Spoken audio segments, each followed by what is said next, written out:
The heart of Africa bleeds once more. Goma, a bustling city on the edge of Lake Kivu, has fallen. The M23 rebels, a specter of Congo's troubled past, now control this strategic hub. Their advance has been swift, brutal, and seemingly unstoppable. Civilians are trapped, caught in the crossfire of a conflict that has reignited old wounds and threatens to engulf the entire region. The world watches with bated breath, hoping for a miracle, fearing a catastrophe. The fall of Goma is not just a military defeat for the Congolese government, it is a symbolic blow to a nation yearning for peace. It lays bare the fragility of stability in a region scarred by decades of violence and exploitation. The rebels, emboldened by their victory, have declared their intention to march on Kinshasa, the capital, sending shockwaves through the country and beyond. The international community, often criticized for its inaction, has been quick to condemn the violence. Sanctions have been imposed, strongly worded statements issued, but concrete action seems elusive. The African Union, the United Nations, and regional powers are engaged in frantic diplomacy, desperately trying to broker a ceasefire and prevent the conflict from spiraling out of control. But amidst the diplomatic wrangling, the situation on the ground deteriorates. Goma, once a vibrant center of commerce and culture, is now a ghost town. Shops are shuttered, streets deserted, the air thick with tension and fear. The few remaining residents cower in their homes, haunted by the sound of gunfire and the memories of past horrors. As Goma falls and the Democratic Republic of Congo teeters on the brink, a glimmer of hope emerges from the Tanzanian city of Dar es Salaam. Regional leaders, their faces etched with concern, have gathered for an emergency summit. The weight of expectation hangs heavy in the air. Can they find a way out of this crisis? Or will their efforts be another exercise in futility?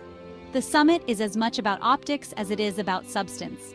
The presence of key players like Rwandan President Paul Kagame, often accused of being the puppet master behind the M23, is seen as crucial.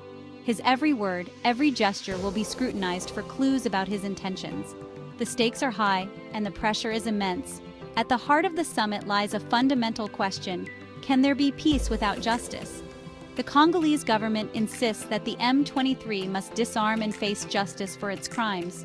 The rebels, however, demand political concessions and guarantees of their safety, a bitter pill for Kinshasa to swallow. The international community, represented by the United Nations and the African Union, faces its own dilemma. How can it support the Congolese government while also engaging with a rebel group accused of horrific human rights abuses? The search for a negotiated settlement is fraught with complexity, but it remains the only viable path to peace. The crisis in the DRC is not just a domestic affair, it is a regional powder keg. Neighboring countries, each with their own agendas and interests, are watching closely, some with a vested interest in seeing the conflict continue.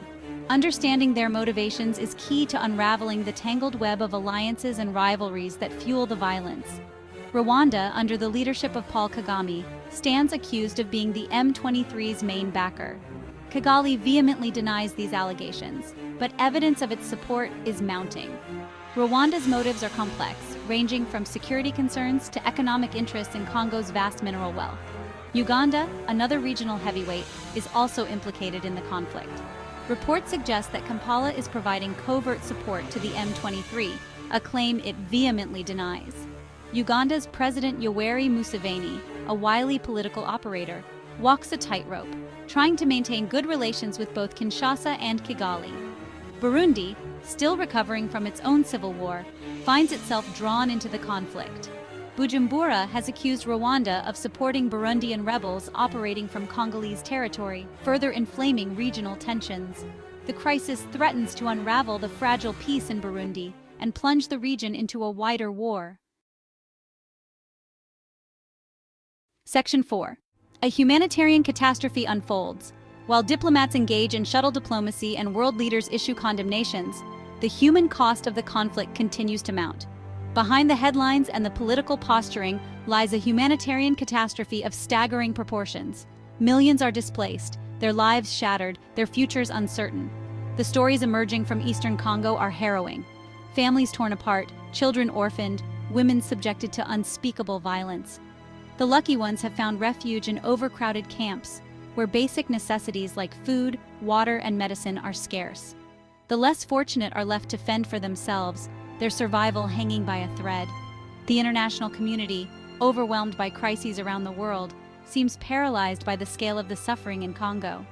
Aid agencies are stretched to their limits, struggling to provide even the most basic assistance.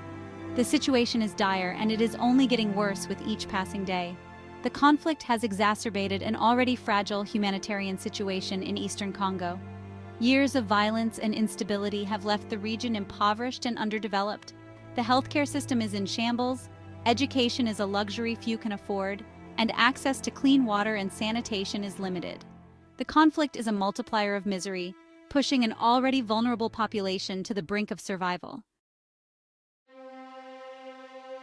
Section 5. Echoes of Genocide: The Historical Roots of Conflict. To understand the current crisis in the Democratic Republic of Congo, one must delve into the dark recesses of its past. The conflict is not merely a product of recent events.